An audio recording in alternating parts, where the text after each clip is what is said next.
Jessica, let me know when you're ready. Ready? Great, so I'll go ahead and call this Seward City Council work session to order. The topic is discussing revising municipal camping fees.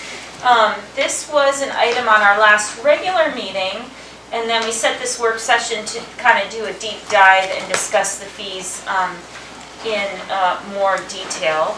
So maybe if there's no objections from council, we'll turn it over to administration, to Tyler, to talk about the fees and the increases and kind of the thought process and you know, kind of what the goal of what you're looking at. Does that sound good? Sure. Okay, thank you. So just to recap, Yes? I just wanted to declare a possible conflict of interest. It might be an overkill, but I am in the nightly lodging business, and in my opinion, the Seward camping fee I do have a financial interest, just because it's directly related to the industry I work in. Okay, thank you. I think since we're having a work session, I don't need, since we won't be voting on anything, I won't need to make a declaration one way or the other, but let's keep this in mind for the next meeting when this comes forward. Does that sound okay? That sounds great, thank you. Okay, do you have an objection? The only question I'd have is, does that include opinions in trying to sway this meeting as far as a conflict? I know financially, but I mean, I'm just asking, it's just a question. Yeah, I mean, is there any objection if the council member has a question, or would everyone just prefer that she listens, or? I would fall into that category as well if that was the case, just to be totally transparent. Where are we at? I don't care if they discuss. Yeah, I think at this point, We'll have to rule eventually. yeah, I think we'll definitely rule before we vote on it, but if you have, I would say questions would be allowed. You know, if you want to argue one way or the other, let's hold off on that, but if you have specific questions, let's go ahead and allow those. Sounds good. Does that sound okay? Yeah, deal. Councilmember Casagrande, were you able to hear me? Does that sound acceptable? That sounds great, thank you. Thank you. Tyler, floor is yours. okay, thank you. So just to recap, so Parks and Recreation conducts periodic reviews of our municipal camping fees to ensure that rates are set appropriately in relation to community values and the department's financial and service delivery goals. Part of that review process entails identifying where we're currently at, where other regional providers are currently at, and what goals we're trying to optimize for. Part of that review process included conducting a review of regional campground providers. That information is provided herein as price benchmark data. So some of the considerations that go into the fee setting process, and broadly speaking for parks and recreation agencies, is a cost recovery model. This is commonly used, and the goal of the cost recovery model basically is to fund programs on an ongoing and sustainable basis. And what that typically looks like is a cost recovery pyramid, where at the base you have your programs and services that benefit the community as a whole, and as you progress upward along that pyramid, the benefit or who is receiving the benefit of those programs and services goes increasingly more towards individuals. As the benefit increasingly goes more towards individuals, parks and rec agencies generally find it more appropriate to increase and recover fees at an increasing rate. So thus, for example, services like campground rentals, equipment rentals that primarily benefit individuals solely would be fees would be set on a cost recovery basis of typically in excess of 100%. As a profit center, then those profits are used to help subsidize the cost of our less profitable or no profit services that benefit the community as a whole, such as youth programs, at-risk programs, therapeutic recreation programs.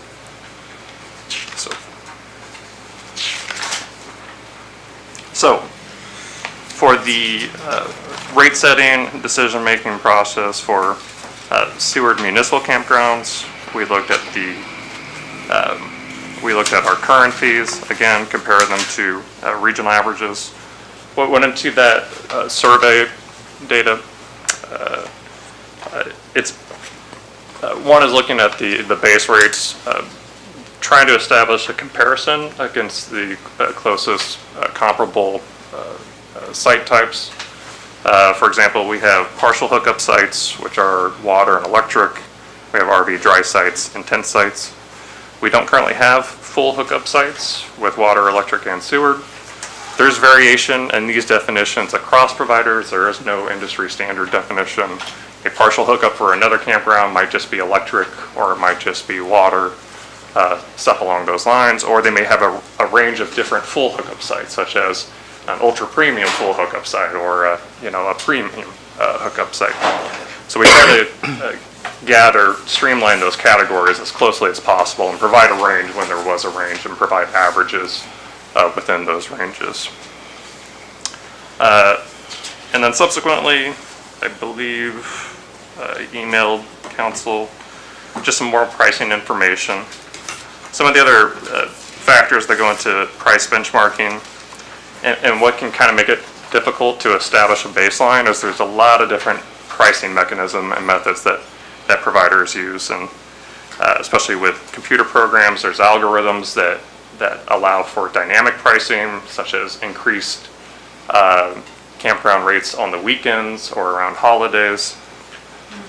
Transaction fees may or may not be included, taxes. In some campgrounds, you have to pay a separate locking fee to reserve a specific site within that campground, not just, so you can pay the reservation fee to get a site, but you have to pay a lock fee on top of that to get a specific site. There's group size fees, discounts, and other ancillary services may or may not be included. My only recommendation in this regard is due to the big scale of our campgrounds and our other organizational constraints, I would strongly recommend that we maintain as simple and clear a fee structure as possible, as we are not as nimble as we would like to be to enforce more complicated pricing schemes. So kind of circling back, how are cost recovery targets and underlying fees derived? In short, it goes back to financial sustainability, community values, and input from staff and citizen stakeholders. So in another, a larger city, this review process could take 3 to 4 years. They establish every tier, every activity, and they define all the stakeholders, and you can splice this 1,000 different ways depending on what the community feels. And then they set cost recovery targets based on that.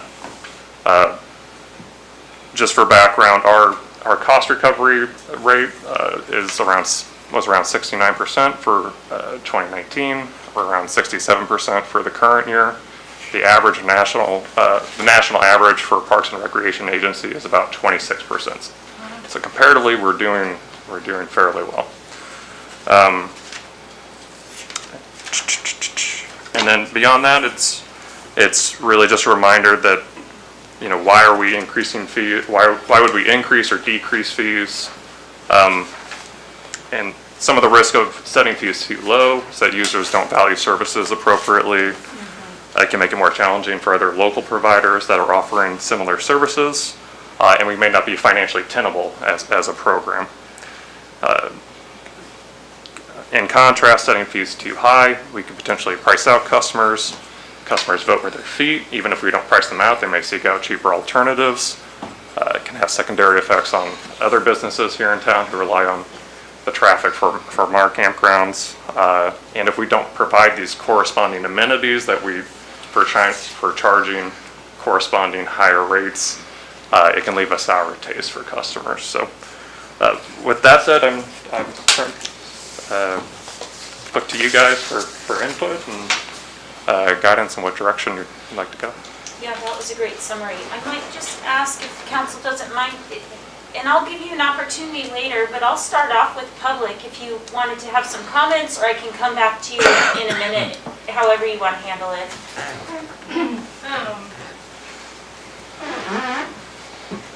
So, the industry standard is to increase your rates about 3% per year is kind of what the industry goes with.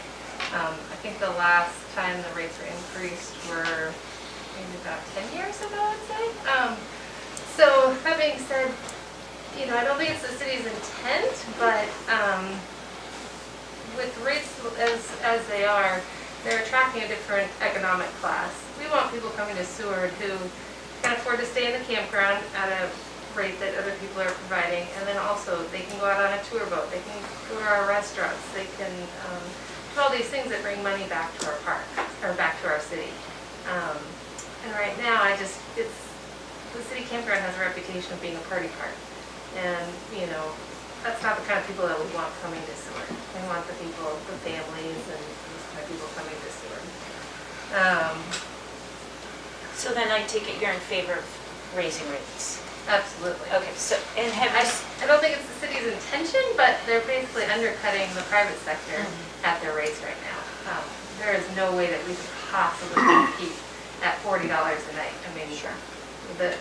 Between taxes and fees and our utility bills and our internet costs, I mean, it's just not impossible. So, yeah, I mean, I don't think that's the city's intention, but that's what's happening. okay, good. Mayor Taylor? Yes. I got an email from Jason Bickling at the chamber saying he was available by phone for questions as well. Okay, oh, good, excellent. Let's check, I'll start off with the question. So our winter rates go down, like the partial hookup water, electric. Is that because water's not available that price goes down? Correct. And we typically, let me back up by saying, I don't know what the original rationale was for that rate. I believe 2016 was the last time I found legislation modifying rates. We don't offer water in the wintertime for winter sites, and typically most campgrounds offer a seasonal discount for the wintertime just because it's there's just less traffic, so trying to incentivize customers to come out. Yeah, my thoughts, do your costs go down though in the wintertime, or would those costs increase? I don't have the data with me. We've delved into this before. Yeah. From the utility data that I looked at or analyzed, it's kind of an interesting. The utility really can. The utility consumption really can spike in midsummer time and actually drop off a bit in the fall and then picks up a little bit again in the winter time. I imagine, the biggest utility consumption typically within vehicles is, heating and cooling systems. So imagine that's what's at play there. Based on what we looked at, we're still above break even for our current winter rate, but I can't say definitively because I don't have the numbers here in front of me, but I don't think it's as profitable in the winter time. And then we do have additional icing and de-icing and maintaining the surrounding grounds as well. So. Did you have a comment?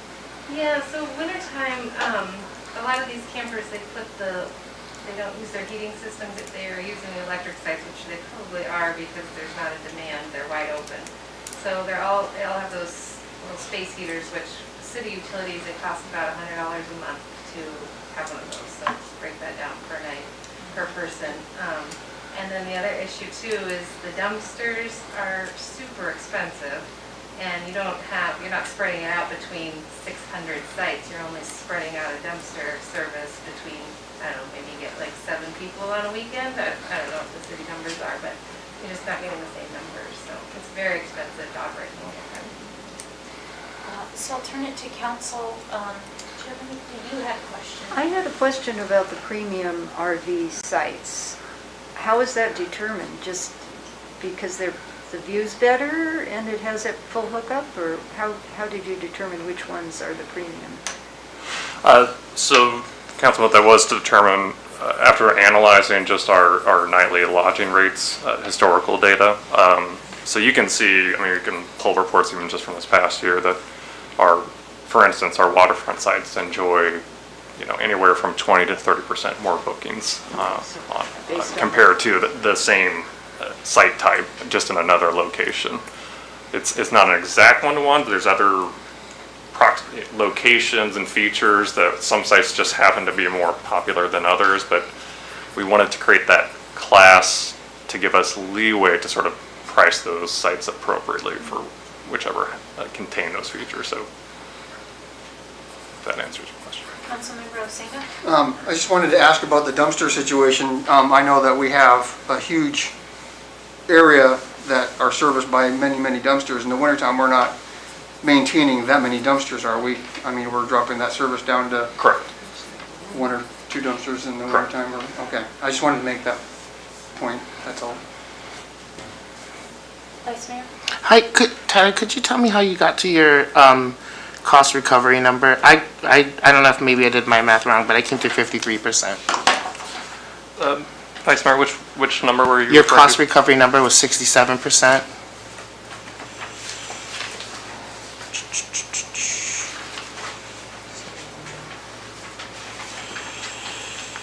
So that should be the,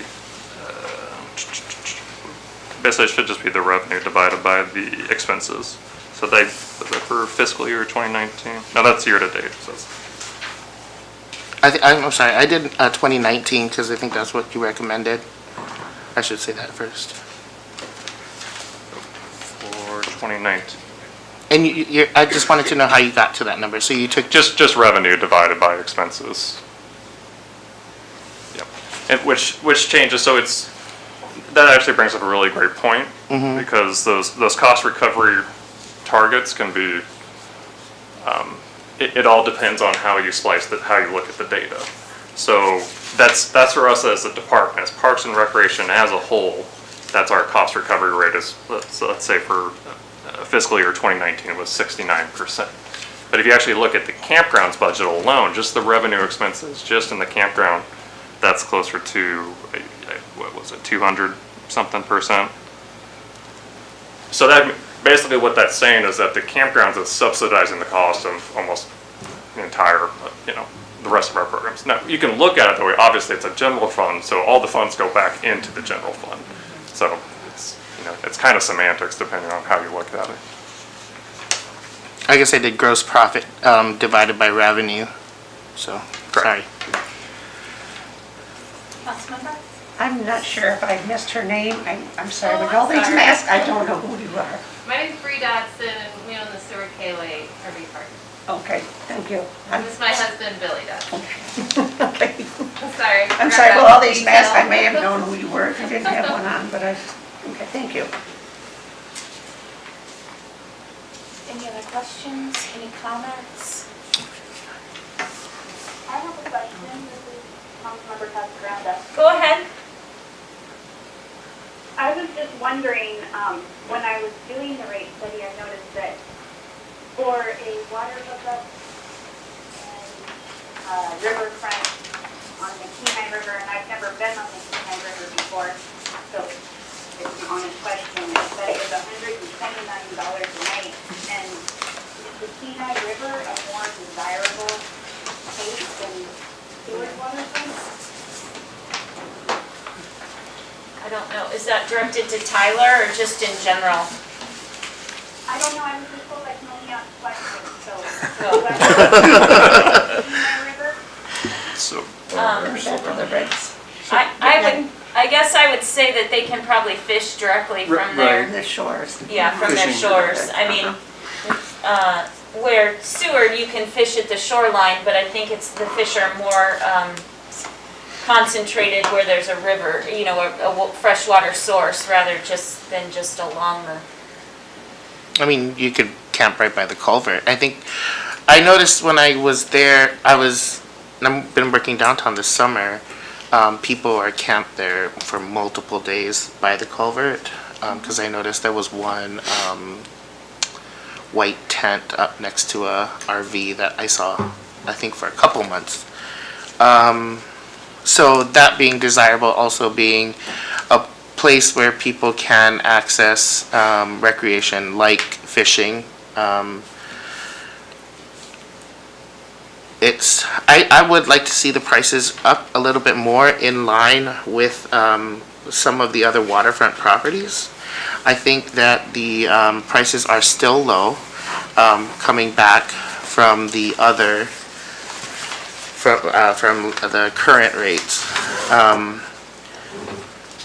I guess I would just put it out as a suggestion to talk about. I would like to see the premium, if we stay in that kind of realm, the premium price to be $70, the partial hookup to be $55.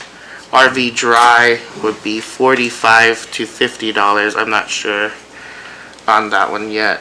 And the tent camping, I agree at $20. Just because there's just that porta potty there. Does this also include across the bay? Is this also including the Spring Creek. Yeah, Correct. it does. Okay, so Correct. this includes all the sites, not just the waterfront sites, but the sites that are also in Forest Acres and across the bay. I have a question. Do we want to consider that our tent campers are a little bit more price sensitive? And that might be a little bit more of a difficult one to raise? And do we also want to consider possibly doing the price increase over 2 years or even 3 years so we can get to an even higher number without the sticker shock? Yeah, that would, go ahead. Well, that was what I was going to sort of suggest based on what Councilmember Baclon said, that maybe the suggestion we have here for the first year or so, and then just, revisit each year like we haven't been for so long. But because it would be sticker shock, I think, to jump from too many pages, up to 70. 40 to 70? Yeah, well, for a full hookup, Well, we haven't had a yeah, premium from 40 RV. to 70. Yeah. Well, but for those people that are in the spot that they've always been, and then all of a sudden it's $30 more a night, that's pretty considerable increase. I mean, people will come, I know that, but Tyler, can I ask you a question? So how do the RV folks take care of their sewer if we don't have that? Do we not offer that at all? How does Dump that work? station? They have a sewer dump station. Where It's is just that? not at their site. By the ball It's, fields? So they just drive to the ball field and, Yeah, this side of the ball field. I think it's $5. Yeah, it's $5. because it seems like, oh, never mind, go ahead. Sorry, that's not a question. go ahead.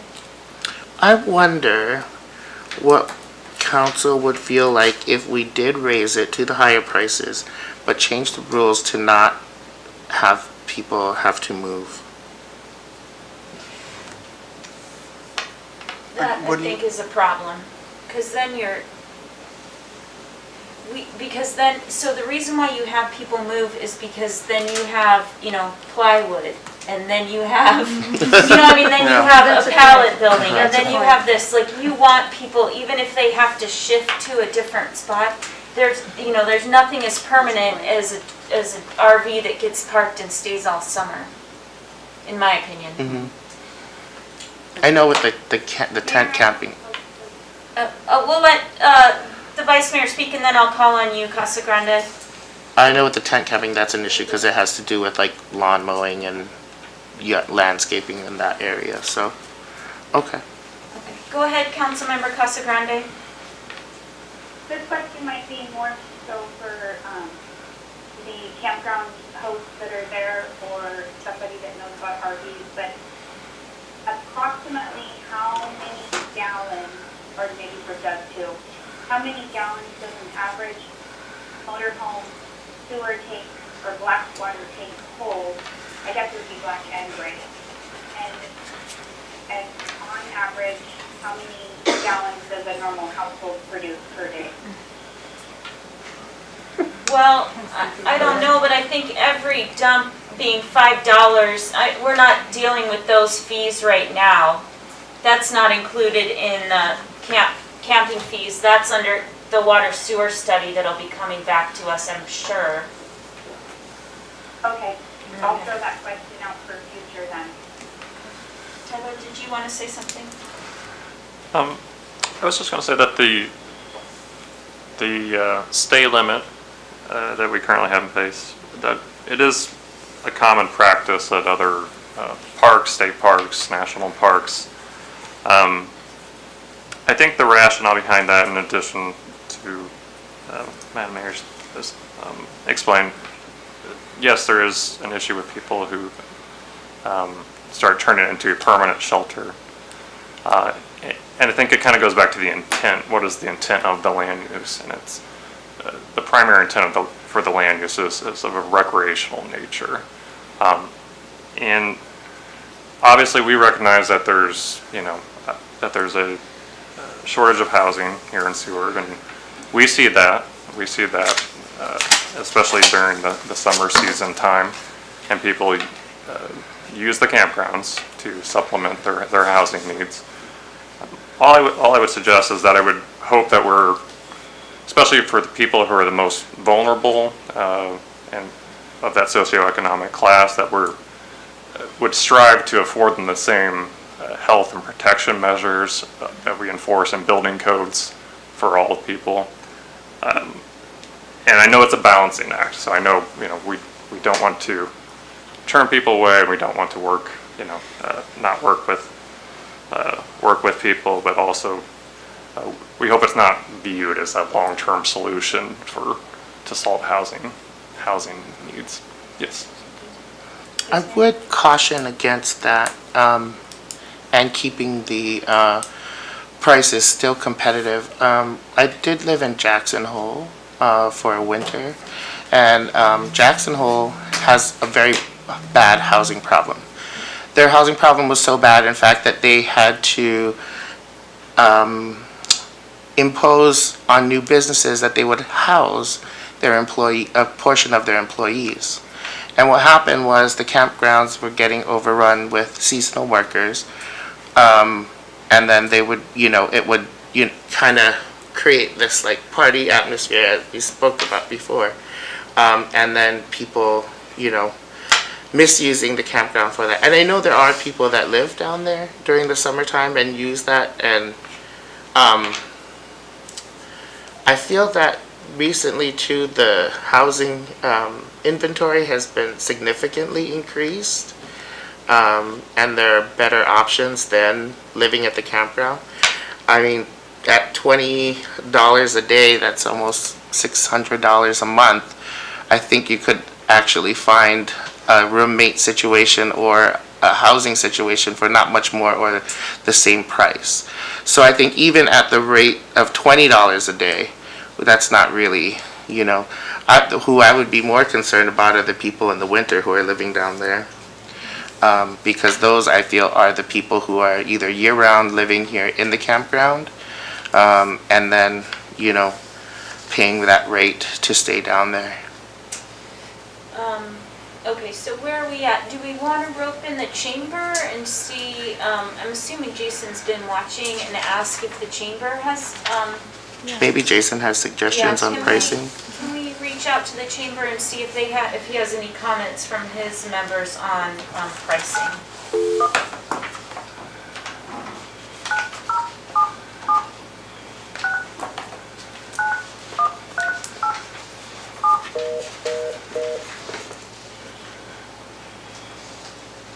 Oh, Madam Mayor, Yes. I would just like to point out that we do have, this is quite a list here of outside organizations besides our city's campgrounds here, and averaged out.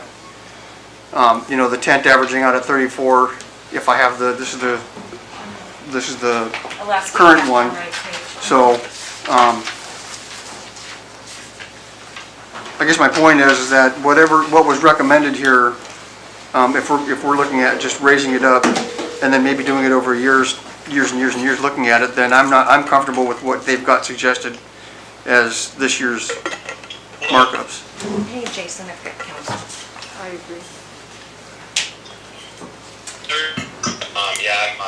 I am watching and paying attention here. So, I did have a few thoughts. One is, first, thanks Tyler for all your work on that. I know it does take a lot of work to search and try and find a whole bunch of rates out there. And I know, Bree did a lot of work on that too, and so I appreciate people doing the work on that. And honestly, I'll just kind of throw my opinion out there. Is I do like the tent at $20. So that was an increase of about $10 over it was before. The RV Dry was up a little bit, but I do think when we're pricing things and we're trying things, we're not just thinking of like today or this year. We're thinking of like the next year and the year after. And I do think that going up above 50 for that premium rate, like the campgrounds, the spots that are up on the water itself, are I would say are a premium site, and they should be earning more than in kind of that $50. I think they should be more in the $60 to $70 range per night. I did like Councilmember, actually Vice Mayor Baclon's suggestions on that. Because I think they're worth that much, and two, that is going to be just realistically, like camping will still be in higher demand this next year. If we're looking at all things, if we're looking at Canada will likely be open this next summer, at least for people passing through in RVs. And we're still going to be doing a lot of staycationing within the state. I think that's still going to be a really viable market. So I do believe looking just at that piece too, we're going to have a high demand. And I think too, I think we need to, and I also like the idea of doing it over a couple of years possibly. But also you want to get to a point where I think that you're saying, okay, we'll revise this over X many years and kind of put that in the plan as well. And kind of maybe make an adjustment every 3 years, or something like that. But so that's taking into account kind of the increases, cost of inflation, cost of the city's buildings, and also maybe even putting a plan in place to use those funds to upgrade bathrooms, to make things a little bit nicer, so that you can continue to get value for those spots at a premium rate. If you are doing nicer bathrooms, more bathrooms, or whatever those extra things might be. So I might ask you a question, Jason, if you don't mind. So previous terms on council, we did have a lot of public feedback to not raise the campground spots, quote unquote, too high, because people were afraid that it would price Seward out of the market. Like people would choose to go to Homer or choose to go to Kenai instead. Do you think that's still the case that we need to have under consideration? I kind of think that we're kind of two different markets. If people are going to drive to Homer, if they're pulling an RV there, they're probably going to pay an extra $50 in gas anyway if they're coming from the Anchorage or the Valley. And so I think that to a certain degree, people have already made up their minds when they're coming to Seward or Homer. I think Seward has a lot of advantages because we're so much closer. And I do think that Seward has so many more things to do than Homer does. And so I just think that we are a way more attractive place. We have the national park. We have a boatload of hiking trails that are within hiking trails that are within 15 minutes of driving from downtown. We have, I just think we have actually a lot more to offer than Homer. And so, some people may choose Homer just because they like Homer, and that's great, but I don't think it's people are going to base their destination on if our campgrounds are maybe like $5 more. Because like I said, they're going to be paying $50 more in gas just trying to go back and forth. You're just trying to make the extra distance and the, 2 hours extra drive or, all that kind of stuff. So. Great, thank you so much. Does anyone have any questions for the chamber director? Okay. Jason, we'll let you go, get back to your life and your family, and we appreciate you being available for us to call tonight. Yeah, no problem. Thank you. Councilmember Osenga? The other comment I was going to make is, we need to really be careful what we're going to do here or try to do, because if you start looking at fees that high, every year I have family that comes down here and camps, and I can tell you right now that if it gets anywhere near what was just suggested, and I know that's just for premium lots, but if you have everybody else paying less, and all they have left open is that, then they'll be going out to Trail River or the National Park Service. They'll be going somewhere else where they can go. And yeah, I understand that they won't have electricity, they won't have water, they won't have sewer, but that would be just a more reasonable option for them, because they can come to town and fish, they can come to town and go on their boat rides, they can come in down and do whatever they want, but without that high of a price. So I would just say we need to be careful what we're shooting for here. Councilmember? Are we at 100% occupancy on an average summer in the campground? But on many weekends, Councilmember, yes. I don't have the numbers Sure, right in no, front of that's me, fine. Do you think a good way to do it would be by doing a small increase year to year and watching those occupancy numbers closely and knowing when to stop? I think a phased approach makes sense. That's what I'd like. Did you have a comment? Or Yeah, Did you want? Ms. Dodds. I just want to say that, there's different types of RVers. There's the boondockers who, they're not going to pay a penny. They're going to go on the side of the road, on an Glacier Road or wherever. They're never going to pay anything. You've got the state park people who, they want to go to state parks. They don't want any amenities, but they want their own personal campsite. And then you have the RVers that go to RV parks, and they want the amenities. They want that. People, and you guys are part of that. We're part of that. We're the RV parks. For you guys, they're not coming to your park because your bathrooms are amazing or anything like that. They're coming to your park because you guys have the absolute best location. You have the convenience to all the locations. They can get to their fishing boat without getting a taxi. They can get to their whale watching boat without getting a taxi. And then you also have the most amazing view you could possibly ask for. That's why people come to you guys. So those are, intangible assets you guys have, but they're worth something when you're fixing your price.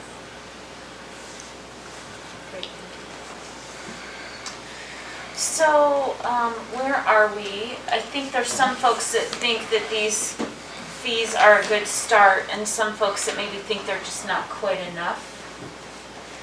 Let's go around. Go Maybe ahead. just poll Yeah, everyone, that's yeah. what I was thinking. I think the suggestion that you have here in the resolution is a good start, with the proviso that we revisit this in a year, and as Councilmember DeMoss suggested, we'll have some numbers and see if it's, I don't think this is going to scare people off at this point, but ease into it and then avoid the sticker shock. But I agree with Vice Mayor that we could go up after a year, but ease into it. So I think this is a good start. That's my opinion. Councilmember Osinga? I agree with Councilmember McClure that this is a good start, I believe. Since I haven't made a ruling, I'll skip you. Councilmember Casagrande, I'll skip you for now, and we'll make a ruling at the next meeting, but I'll go to Councilmember Cease. Well, I think that just a $5 more, I would actually go for the premium, get the front seat. I think the premium should be a little more. And then the partial hookups at 45, that would be good there, but how about a 55? I'd pay even $10 more to have the front view and not see all the campers in front of me. Vice Mayor? I don't think the fees are high enough, even just for the raise for what is proposed for this year. If we were, I think if we were on a tiered, went to a tier, does all the premium sites have water and electric? Vice Mayor, The premium RV sites that are $50, the proposed $50, do those have water and electric? the majority of them do. The majority of them do. So, $5 difference for a premium site that has water and electric, I don't think is enough. So like you were saying, you would have, like Councilmember Cease was saying, she would pay $10 more. That's only a $5 difference in there from the premium. I do think that the premium, if there was an agreement, I think should go up to $60, and the partial to go up to $50, and the RV dry to $40. So, just to reiterate, so we don't have a premium now, but those sites that are premium would currently go from 40 to 60, so that'd be $20. And then the partial hookups would go from 40 to 50. 45 to 50. No, I'm saying Oh, yes, sorry. from the current rates. The current rates are 40, so it'd go from 40 to 50. RV dry would go from 20 to 35. So that would be $15 up, and then tent doubles. Oh, what did you say for RV dry? I'm sorry. 40. 40. Yeah. Because most of all those RV dry, except I would, I guess you can't do it differently, but I mean I would say 40 for the waterfront, and 30 for 40 for the waterfront and across the bay, and 30 at Forest Acres, if that could have been separated. I don't know how hard that is, but I see those as more premium sites than the other. Vice Mayor, the sites across the bay are all RV dry, because there are. Oh no, I meant Forest Acres. Oh, okay. Yeah, so if that one stayed at 30, or went up to 30, and then the other RV dry went up to 40 instead of 30. So what are the Forest Acres sites considered? I'm sorry, I was losing track. Off the top of my head, I believe they are partial hookup. Partial hookup. I'm so sorry, those would go up. I'm sorry, strike that. RV dry. RV dry, RV correct. dry. So those would go to 30. So now we're talking about trying to make two different pay scales for, I would like to avoid that. yeah. I think that'd be something. Is the reason, I'm sorry, Go ahead. is the reason to avoid that because of just the software that we have, or it's just too complicated? Councilman, from my standpoint, we have over 400 campsites spread across almost 10 different campgrounds. It's already a logistical and administrative nightmare to manage. And it's hard enough to communicate the relatively straightforward policies and pricing that we have now. So it would Add to dramatically confusion. increase the chance for confusion and I think a poor customer service experience. Thank you. Do you have a comment? Just to back up real quick, one thing we haven't touched on is something I know Parks and Rec is working on quite a bit, and that is, and without going down a rabbit hole, Tyler, could you kind of back to Councilmember DeMoss's comment about capacity and what our demand and supply is, just to kind of reflect on that? Could you take a minute and speak to that with regard to cancellations, and is it easy or difficult to fill cancellations and that sort of thing? Could you kind of just give them a context on that issue too? Sure.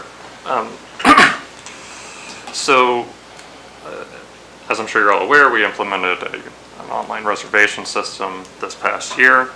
Currently, the cancellation process is, well, to back up, customers can book online. That's their booking experience from end to end.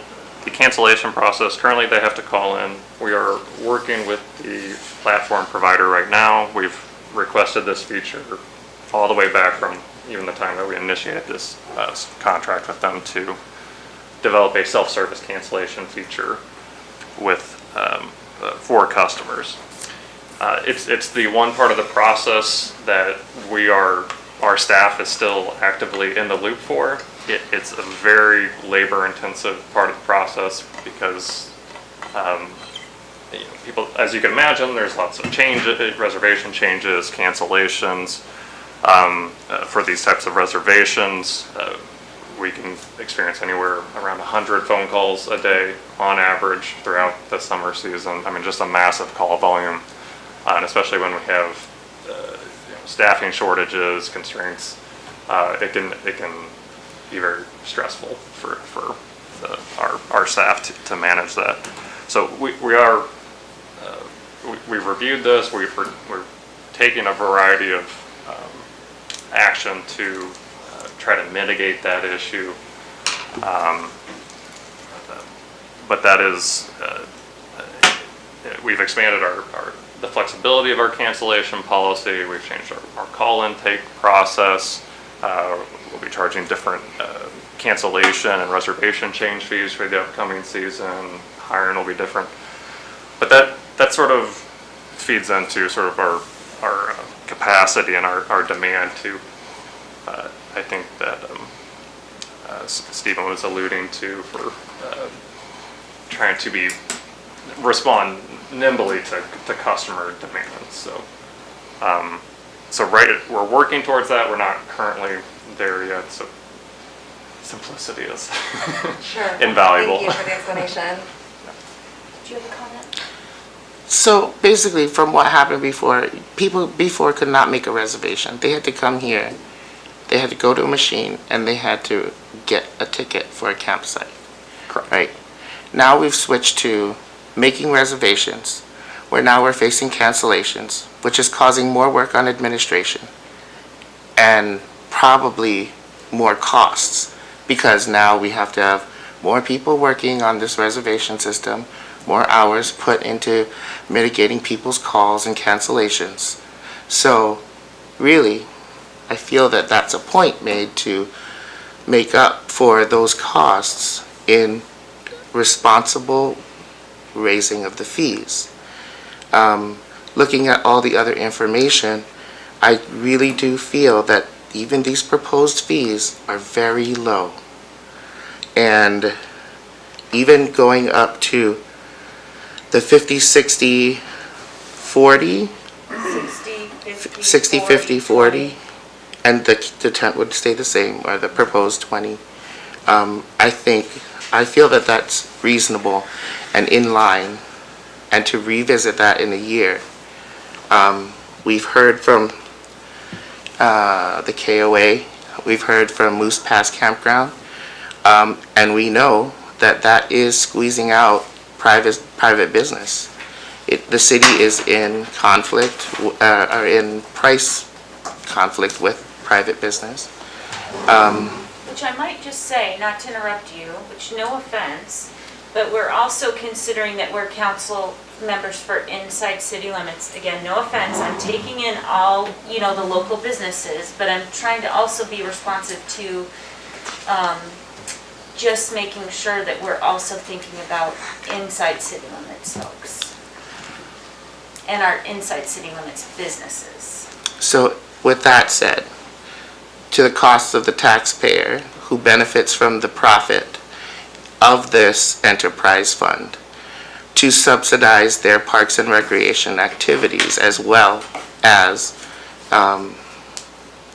the for-profit venture of campgrounds, which those two things coincide and live together in this bubble of what we make from the campgrounds, what we provide to the taxpayer on that cost scale. So I would more be in favor of the 60, 50, 40, 20. And just at that point, and it's not necessarily connected to the rates, and the rates can be raised, but our expenses year to date are less than our expenses from last year. Well, we were at 50% capacity as well. Correct, So it would, yeah, okay. right, but our revenue is up too. So, I guess my preference would be, I don't think we're here yet with the rates proposed. I would like to see them go higher.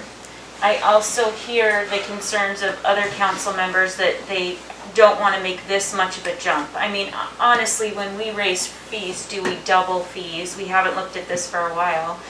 But I wonder if you could come back with some suggestions on what you think. And it might match what Vice Mayor has brought up to you, I wonder if administration can take a second look and maybe come back with some increased fees. And then also a proposal for when we go through our next budget cycle, what those fees would look at. Councilmember Can Ising. I just make I have a question for you, I guess. I thought you said that we were covering our expenses with our campgrounds. Are we not, or? Councilman, I want to make sure I speak clearly. So subsidizing the cost of other parks and recreation programs, that's a cost recovery model that's typically used by other agencies. Right. Parks and recreation as a department is a general fund department. Right. It's all one lump sum. Sports and recreation, youth programs, it all goes together. It all goes back into the general fund. So from my viewpoint, it's helpful just from an operational standpoint to make sure that we're utilizing resources and managing finances effectively as possible. I view it through that lens, but again, it's a general fund, so in the end, it all goes back to the general fund. Does that answer your question? Well, there was a point made that due to the rising cost of operating our campgrounds, we should raise the prices exponentially. I'm just trying to find out if we're, I don't. well, I mean, I might have exaggerated that a bit. I mean, your rates were higher than what was recommended. So I'm just trying to figure out if what you recommended would cover the cost next year to run our campgrounds efficiently and in a cost-effective manner. Well, based on 2019 figures, for the campground budget alone, then utilizing this rate increase proposal, it would result in about a 300% nominal cost recovery rate for the campgrounds. If you factor in the actual administrative and park maintenance expense, which are pretty heavy for the campgrounds, it'd be somewhere closer to 200 some odd %. Again, how those cost recovery targets are set, that requires general. I guess what I'm getting at is that we're asking for him to come back with a recommendation, and we have one in front of us, is what I'm getting at also. Well, what I'm asking for is, it sounds like we don't have council approval for the rates in front of us. It sounds like we don't have council approval for potentially more rates. So I would like to find a mid-suggestion that maybe we can all agree with. Because it sounds like there's some people that don't feel comfortable raising rates anymore, some people that don't feel comfortable not raising rates enough. If there was an interim step and then potentially another budget idea for our next, did you want to go first? Or Yeah, I just wanted to make sure too, we are still looking at a wage study and increase in wages. So would that also affect the seasonal workers as well as Parks and Rec? Would the seasonal workers rate, which is most of your employee costs, right? Would those rates go up in the wage study? Vice Mayor, I don't have that information in front of me. I imagine it would, I believe. I believe last time I looked at it. So again, we can either take this up at our next regular meeting, and sounds like we need 4 votes to pass this. We can have some amendments brought forward which need 4 votes to pass, or potentially administration would like to bring something additional to us to see if there's something else to talk about. Tyler. Madam Mayor and Council, would it be helpful to come back with maybe some alternative projections based on Vice Mayor's numbers perhaps, or an incremental fee increase over a 2 to 3 year rollout? Would that be? I mean, I would like to see higher camping rates. And this is a mid-session budget cycle, so then what your proposal would be at the next budget. But I'm just one person. I mean, I'm trying to figure out how we can compromise on people's different level of comfortability. Madam Mayor, so if,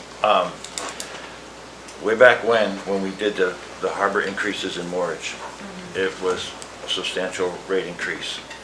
There was, I would call it a bunch of yelling and screaming right away, but now everybody's accepted it and moved forward. It's a little bit touchy the first year, but then it just moved forward. So I think, my opinion, that the rate increase is not unfair. It's below the average. And we can work with Tyler to come up with something, reasonable that you guys can decide on. But I just think the yelling's going to happen no matter what we do. But it'll calm down once you know, So people with that realize. reasoning, you'd say pull the plug and go all the rates that the I'm just- Councilmember Bacon I'm is I'm just suggesting? saying that I think it's. Rip the Band-Aid? Yeah, rip the Band-Aid. Okay. Yeah, that's just, you know, I just know from what we did, what went through at the harbor. I was Yeah. looking at, I was fine meeting at the middle. I know, Ultra premium, I like it. so, we need to give everyone a 5-minute, we need to have 5 minutes to get ready for the next meeting, so I'll have any last comments for the good of the order, but I guess I've already said my piece. So we'll, work session So adjourned. Do you want to say something? I guess I just want to make sure Mr. Florence has clarity on what council wants to see him bring back. If I was him, I'm a little muddy on what Okay. exactly the body is requesting. Well, I'll And- articulate what I think and people can say, go pound sand. I think that these are maybe too low. We've had other, and maybe when you look at Vice Mayor's 60, 50, 40, 20 rate structure, maybe that's right in there. Or maybe there's something in the middle that, and you might take another look at it and say, no, you stick by these rates and we'll make amendments at the next meeting if we think so. Does that sound good? That sounds good. Sharpen pencil? Is that? Sharp. Thank you. Okay, Thank you. okay, thank you. So adjourned at 6:55 or 6:56.